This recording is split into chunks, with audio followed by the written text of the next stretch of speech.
le livre du prophète Zacharie.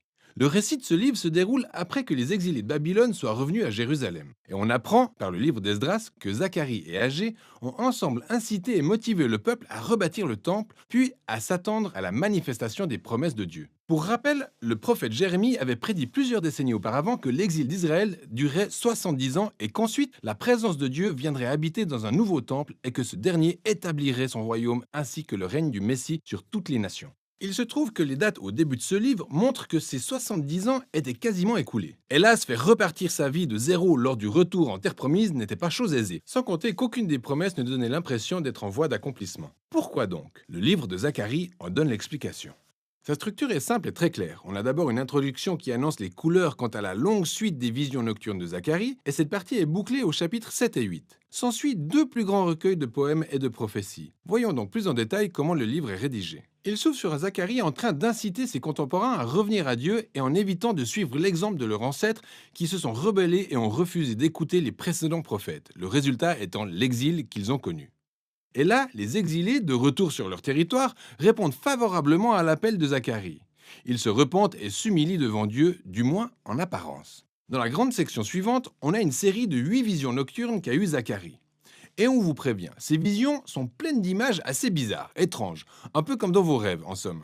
Le principe selon lequel Dieu communique avec son peuple au travers de rêves symboliques est vieux comme le monde. Ça remonte au livre de Genèse, notamment avec les rêves de Jacob, de Joseph et de Pharaon. Ils aidaient à expliquer les événements du moment et contribuaient aussi à entrevoir les choses à venir. Et maintenant, c'était au tour de Zacharie de faire ses propres rêves. Ils ont été structurés selon une très belle conception symétrique. Les premières et dernières visions concernent 4 cavaliers. Ils forment une sorte de patrouille, occupée à parcourir le monde selon l'instruction divine. C'est en fait une illustration de l'attitude de veille constante que Dieu a sur les nations. Au terme de leur patrouille, ils font un rapport disant que le monde est en paix. Et du temps de Zacharie, cette expression faisait référence au fait que Dieu a suscité la Perse pour conquérir Babylone et ramener la paix. Ce qui soulève une autre question. Les 70 ans prévus pour l'exil d'Israël étant quasiment écoulés, le temps serait-il venu pour la manifestation du royaume messianique à Jérusalem? Ce à quoi Dieu répond en soulignant sa détermination à tenir ses promesses. Mais pour ce qui est de la question du délai, il la laisse en suspens.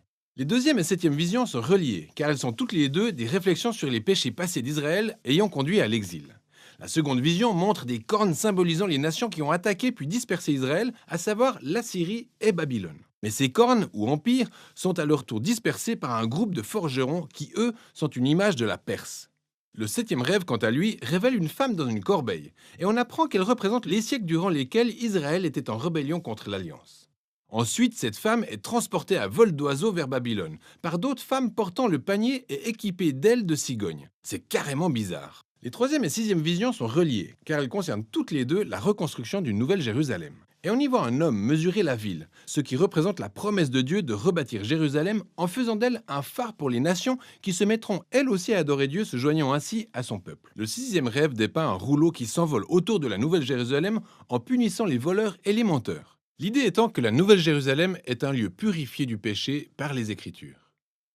Les quatrième et cinquième visions se retrouvent au centre de cette série et concernent les deux principaux dirigeants parmi ceux revenus d'exil. Il s'agit de Josué, le grand prêtre, et de Zorobabel, l'héritier de la lignée royale de David. Josué portait symboliquement le péché d'Israël sous la forme de vêtements sales. Mais on lui retire ses vêtements et il en reçoit de nouveau avec un nouveau turban, symbole de la grâce renouvelée et du pardon accordé par Dieu. Ensuite, un ange prévient Josué que s'il reste dans les voies de Dieu, il dirigera son peuple et aura un statut de précurseur du roi messianique à venir. L'autre vision est celle de deux oliviers dont l'huile alimente une lampe d'or raffiné, symbolisant l'œil attentif de Dieu sur son peuple.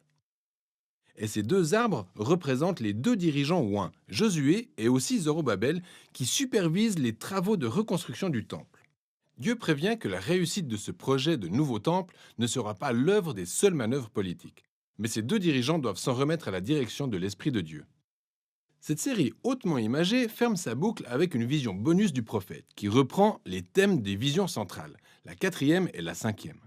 Il s'agit à nouveau de Josué, le grand prêtre.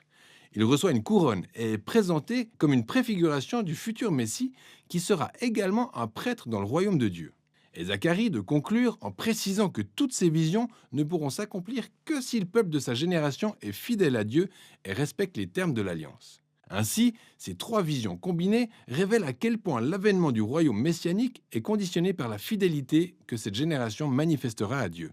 Ce qui nous amène à la conclusion des rêves qui se trouve être une autre incitation de Zacharie. Ensuite arrive un groupe d'Israélites. Ils ont pleuré la destruction de l'ancien temple et ont porté le deuil pendant près de 70 ans. Et ils demandent à Zacharie, sommes-nous maintenant à la fin de notre période d'affliction? Le royaume de Dieu est-il vraiment très proche? Et Zacharie leur rappelle à nouveau comment leurs ancêtres ont rejeté l'appel que leur lançait Dieu par les prophètes, ce qui a provoqué leur exil. Alors, il les interpelle eux aussi. Puis souligne que cette génération ne verra le royaume messianique que s'il poursuit la justice et la paix en demeurant fidèle à l'alliance. Autrement dit, Zacharie leur retourne la question.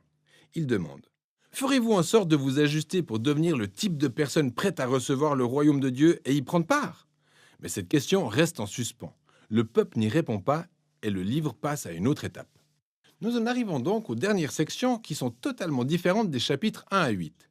Chaque section est un véritable kaléidoscope par sa superposition de poèmes et d'images concernant le futur royaume messianique. La première section, allant des chapitres 9 à 11, décrit la venue d'un très humble roi messianique. C'est à Dodan qu'il fait son entrée dans la Nouvelle Jérusalem pour établir le royaume de Dieu sur les nations. Mais soudain, ce roi est symbolisé par un berger veillant sur le troupeau d'Israël. Après quoi, il est d'abord rejeté par son propre peuple et ensuite par ses dirigeants, qui sont aussi symbolisés par des bergers. Alors Dieu livre Israël à ses bergers corrompus, ce qui soulève la question suivante. Ce roi sera-t-il indéfiniment rejeté par son peuple Israël? Et la dernière section, allant des chapitres 12 à 14, répond que non. C'est une autre mosaïque de poèmes et d'images sur le futur royaume messianique qui dépeigne la Nouvelle Jérusalem comme un lieu où la justice de Dieu va finalement triompher du mal parmi les nations. C'est très similaire à la manière dont ces mêmes thèmes sont abordés dans les livres des prophètes Joël et Ézéchiel. Et ensuite, Dieu s'en prendra aussi à la souche de la rébellion logée dans le cœur de son propre peuple. Il promet de répandre son esprit sur eux pour qu'ils se repentent vraiment et regrettent le fait qu'ils soient rebelles et aient rejeté leur berger messianique. Le dernier chapitre s'achève sur la Nouvelle Jérusalem qui devient le point de rassemblement pour toutes les nations.